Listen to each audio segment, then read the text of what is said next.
वक्फ के नाम पर इतना हंगामा क्यों है आखिर? ये जानने से पहले ये जानना जरूरी है कि वक्फ के एकाधिकार को रोकने की जरूरत क्यों है। वक्फ क्या है और कैसे देश की जमीन पर अपनी मनमानी से कब्जा करता जा रहा है।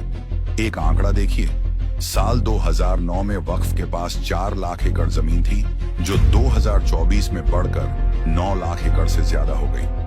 अगर वक्फ ईमानदारी से काम कर रहा है तो उसकी जमीन सिर्फ 15 साल में दोगुनी से ज्यादा कैसे हो गई? दरअसल वक्फ इस्लामी कानून के तहत एक व्यवस्था है जहां संपत्तियां धार्मिक या परोपकारी उद्देश्यों के लिए दान की जाती हैं। एक बार जब कोई संपत्ति वक्फ घोषित हो जाती है तो इसे अल्लाह की संपत्ति मान लिया जाता है, जिसकी देख रेख वक्फ बोर्ड करता है। लेकिन समस्या ये है कि वक्फ बोर्ड ने बिना पारदर्शिता और जवाबदेही के लाखों एकड़ जमीन पर कब्जा कर लिया है। भारत में वक्फ की शुरुआत दिल्ली सल्तनत के वक्त हुई थी और मुगल काल में ये और बढ़ गया। ब्रिटिश हुकूमत ने 1913 में फूट डालो और राज करो की नीति के तहत इसे कानूनी रूप देकर और मजबूत कर दिया। आजादी के बाद 1954, 1995 और 2013 के संशोधनों के माध्यम से कांग्रेस की सरकारों ने मुस्लिम तुष्टिकरण के लिए वक्फ बोर्ड को असीमित अधिकार दे दिए। अब इस बात को समझिए कि वक्फ बोर्ड में संशोधन की जरूरत क्यों है।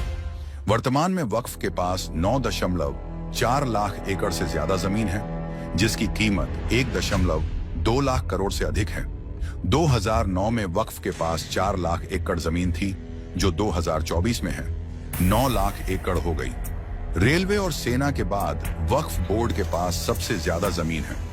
वक्फ बोर्ड 8.7 लाख से ज्यादा संपत्तियों को नियंत्रित करता है। भ्रष्टाचार और बेईमानी से वक्फ संपत्तियों का दुरुपयोग हो रहा है। वक्फ बोर्ड मनमाने ढंग से किसी भी जमीन को अपना घोषित कर सकता है। वक्फ संपत्तियों की आम जनता को कोई जानकारी नहीं दी जाती। वक्फ किसी भी सरकारी संपत्ति पर अवैध दावा कर देता है। वक्फ बोर्ड पर नियंत्रण का कोई प्रावधान नहीं है।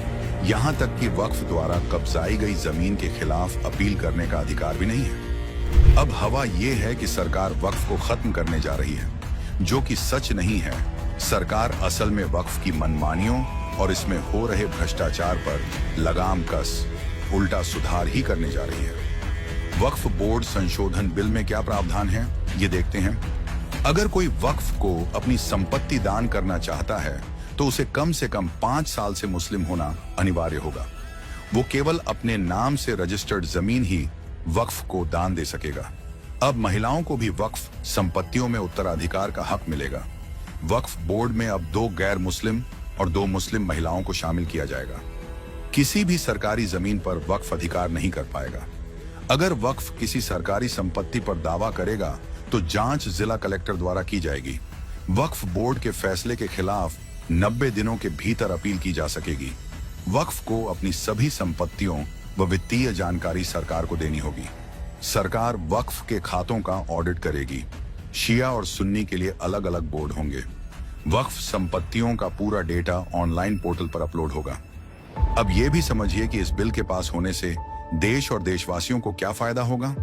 इससे अवैध कब्जों और जमीन की लूट पर रोक लगेगी। वक्फ संपत्तियों में पारदर्शिता और जवाबदेही आएगी। महिलाओं को संपत्ति में अधिकार मिलेगा। सरकारी जमीनों के गलत दावों पर रोक लगेगी। ऑडिट और रिकॉर्ड की वजह से भ्रष्टाचार पर लगाम लगेगी। वक्फ लोगों की पर्सनल जागीर नहीं, बल्कि समाज हित में काम आएगा। ये संशोधन किसी धर्म के खिलाफ नहीं, बल्कि न्याय और पारदर्शिता सुनिश्चित करने के लिए है। दशकों से वक्फ कानून का गलत इस्तेमाल कर जमीनों पर कब्जा किया जाता रहा है।